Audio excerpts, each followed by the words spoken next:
Hello बच्चों, let's read the question. The straight chain polymer is formed by. तो देखो हमें पूछा स्ट्रेट चेन पॉलीमर कौन बनाएगा, इसमें से हमें चार ऑप्शंस दिए हैं।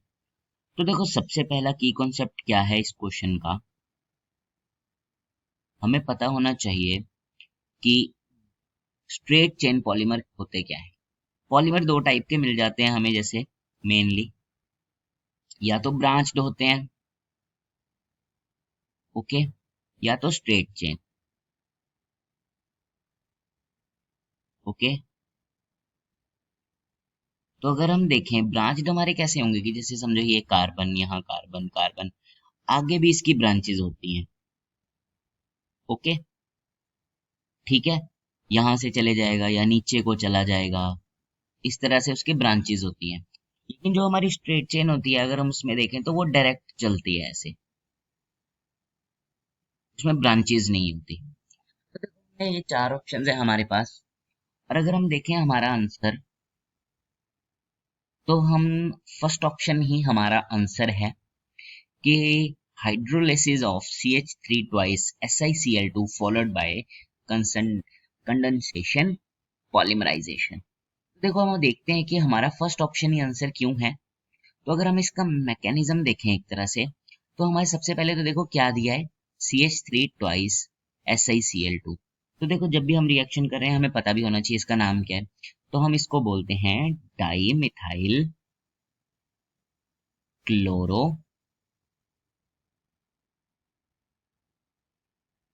सिलिकेन, ओके। क्या है ये हमारा डाई मिथाइल क्लोरोसिलिकेन। जब हम इसकी रिएक्शन करते हैं वाटर के साथ, तो ये हमें क्या देता है, CH3 twice Si silicon OH twice plus 2HCl।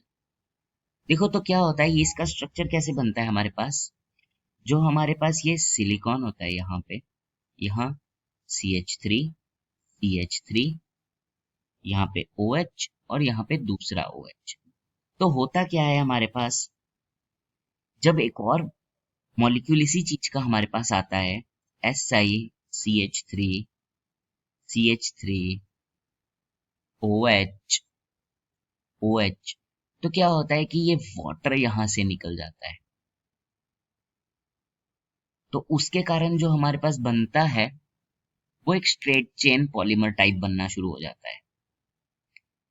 CH3 CH3 OH O, यहाँ सिलिकॉन CH3 CH3 और यहाँ OH।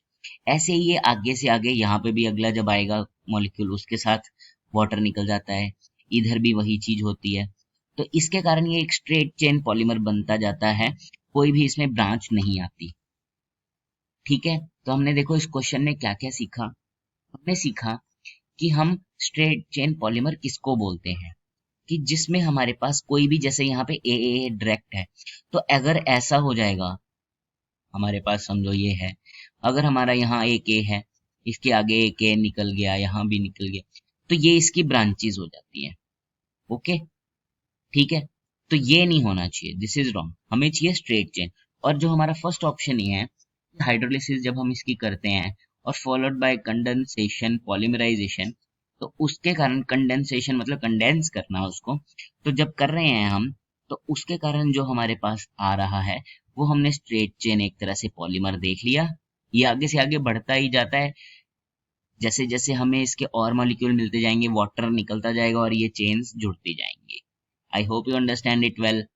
Best of luck.